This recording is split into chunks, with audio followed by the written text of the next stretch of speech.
Olá, família Trânsito Escola, mais uma vez aqui com vocês nesta videoaula. Desde já, desejando Feliz Natal e próspero Ano Novo, saúde, paz, prosperidade, confraternização. Esta aula está também disponibilizada no formato PDF, arquivo PDF, onde vocês encontrarão no Trânsito Escola, que tem um link disponibilizado aqui no canal. Esta aula vai falar sobre mobilidade urbana. O que vem a ser mobilidade urbana? Se escuta muito sobre mobilidade. Este material, de forma resumida, vou dizer para vocês o que seja mobilidade urbana. E, desde já, aprender é mudar posturas. Coloquei aqui. Já me perguntaram por que você colocou aqui, um adulto e duas crianças. Justamente o que? O simbolismo desta figura. Primeiro, se vocês observarem, eu coloquei pessoas morenas. Infelizmente, existe um preconceito muito grande ainda contra os negros, os afrodescendentes. Por isso, eu poderia botar aqui branquinhos e tudo, eu já coloquei de propósito. Onde não pode haver mais discriminação quanto à cor, etnia, não pode haver mais isso no nosso país. O que mais? Outra mensagem aqui é o pai ensinando aos filhos. Então, a partir do momento que há uma educação, uma participação dos pais, pode ser do pai ou da mãe, há esta transmissão de valores, se aprende conceitos salutares, conceitos que vão gerar o quê? Uma harmonia do trânsito que tem a ver justamente com mobilidade urbana. Dando prosseguimento aqui, vou aqui colocar para vocês esta figura bem interessante. Vocês estão vendo aqui, pode ser uma babá, pode ser mãe, o que for, empurrando o carrinho e com o bebê dentro. No desenvolvimento, nós temos aqui a criança já andando no triciclo, depois um exemplo, o adolescente já pedalando. E todos aqui são usuários, gente. Todos são usuários. Tá? Eles são usuários de vias terrestres. No caso, temos pedestre, nós temos ciclistas e condutores de veículos motorizados. Continuando aqui no desenvolvimento, já 18 anos, possibilitado a tirar a habilitação, obter a habilitação de trânsito. Já aqui, conduzindo os filhos, ou poderia ser um motorista de transporte escolar. E prosseguindo o desenvolvimento, chegando na fase, a terceira idade, já idoso. E, por último, sendo empurrado. O interessante daqui é justamente o que? Nesta figura, que eu quero transmitir para vocês. É que aqui a criança está sendo empurrada. Aqui, já idoso, está sendo empurrado. Então, o que eu quero dizer para vocês é: a vida nos ensina que o ser humano sempre vai depender de outro ser humano. Em alguma fase da vida, não temos como fugir a isto. Por mais que você tenha uma tecnologia em mãos, não se esqueça que a tecnologia foi produzida por um ser humano. Se vocês estão assistindo esta aula, vamos agradecer a quem? A mim? Não. A mim não. Vamos agradecer àqueles que criaram o computador. Que criaram o quê? O computador, a internet e assim por diante. Porque se não fosse por eles, eu não estaria tendo a oportunidade de dar esta aula para vocês. Então, de uma certa forma, nós somos dependentes um do outro. Agora, a palavra dependência não quer dizer subordinação de uma subordinação narcisista, onde exista inferiores e superiores. Nada disso. Esta dependência que eu estou falando é uma dependência natural e até salutar. Por que salutar? Um ser humano ele não tem a capacidade de desenvolver tudo. A vida em comunidade é importante. Por que ela é importante? Porque eu vou aprendendo com os erros e acertos de outras pessoas e com meus próprios erros e vice-versa. Então a vida em sociedade, apesar de ser estressante, ela é importante também. Ela é importante porque essa vida em sociedade proporciona não só o estresse, aquele estresse negativo, né? Porque nós precisamos do estresse. O ser humano precisa do estresse. Por natureza, ele é indolente. Se ele tivesse tudo em mãos, ele não teria criado nada. Então, pela imposição do meio, faz com que gere-se um estresse mais positivo, onde ele vai deixar de ser indolente e procurar meios em que ele possa ter aí uma qualidade de vida. Continuando aqui, coloquei aqui para vocês solidariedade no trânsito. Em algum momento da vida precisaremos da solidariedade de alguém. O que se faz hoje se tem no futuro, ação e reação. O que eu quero dizer com isto? As influências negativas geram o quê? Perturbações na ordem social. Geram egoísmo, egocentrismo. Então é importante nós termos uma postura solidária ao próximo. Você que entrou numa autoescola e nem precisaria entrar numa autoescola. Você que é um pedestre, por que você deve respeitar o outro pedestre? Não sair empurrando aquele pedestre que está na sua frente. Por que condutor deve respeitar o pedestre que está atravessando na faixa?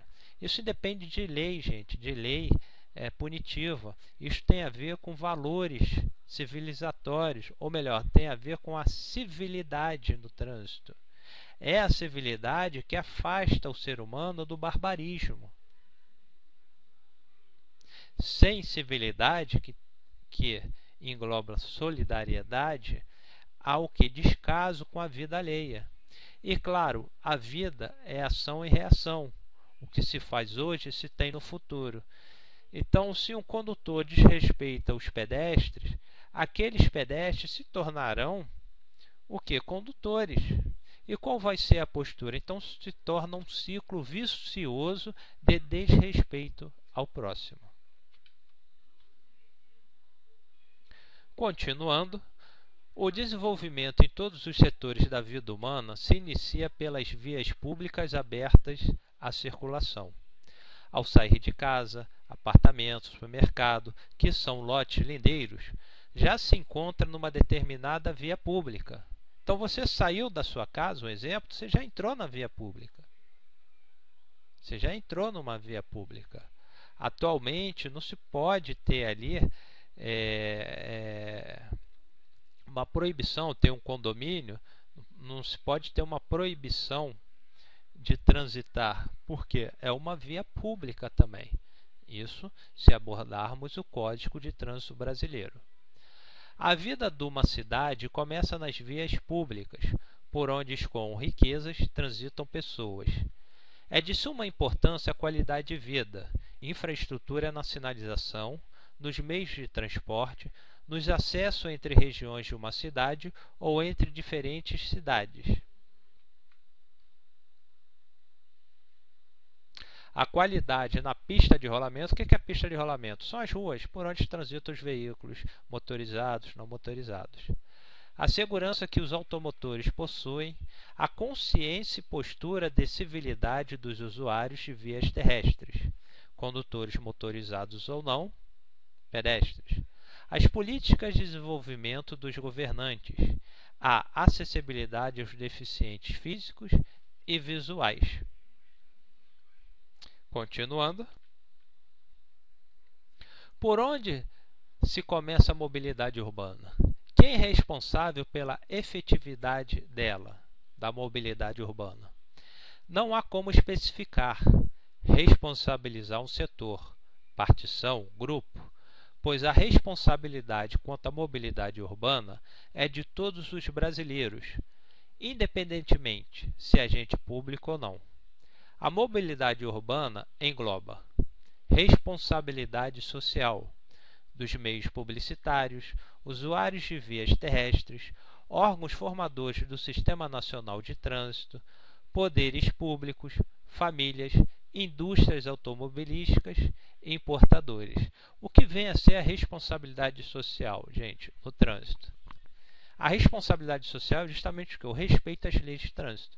Então, se uma agência publicitária ela vincula, vamos dizer, uma situação, o condutor sai de casa já alcoolizado, pega o carro, dá cavalinha de pau e no final mostra assim, o carro aguenta tudo. Quer dizer, já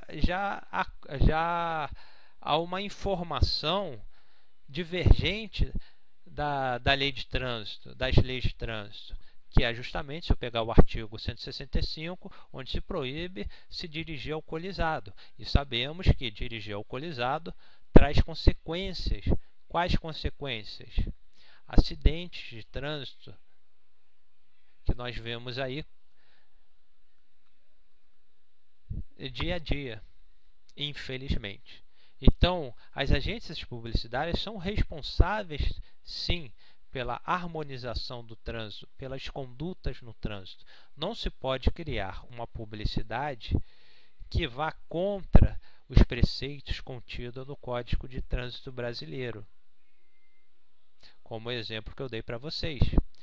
Usuários de vias terrestres. Quem são os usuários de vias terrestres? Pedestres, condutores motorizados e não motorizados. Então, a responsabilidade do pedestre diante de outro pedestre. Como assim? Tem pedestre que sai empurrando o outro pedestre como se ele fosse o rei da rua. Ou do condutor diante do pedestre. É condutor que desrespeita o pedestre, mesmo que o sinal, quer dizer, o semáforo, esteja na cor verde. O semáforo na cor verde informa ao condutor motorizado ou não motorizado que ele possa prosseguir. Porém, se tiver um pedestre atravessando, isto é até sensato, é racional, o condutor do veículo deve permanecer parado, mesmo com o semáforo na cor verde. Por quê, gente? Não há nem necessidade de uma lei que vá o quê? Que vá aplicar aí uma infração. O condutor está protegido dentro do seu veículo. E o pedestre? Qual é a proteção que ele tem? Se o pedestre sai acelerando,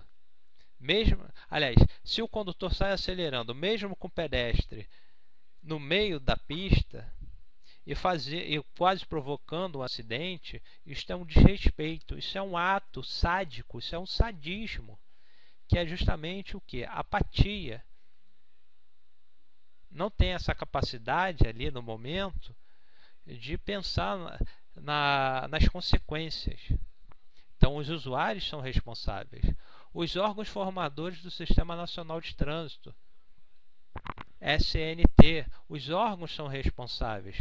O Código de Trânsito Brasileiro responsabiliza objetivamente os órgãos do Sistema Nacional de Trânsito quanto à ação e omissão nas políticas de mobilidade urbana,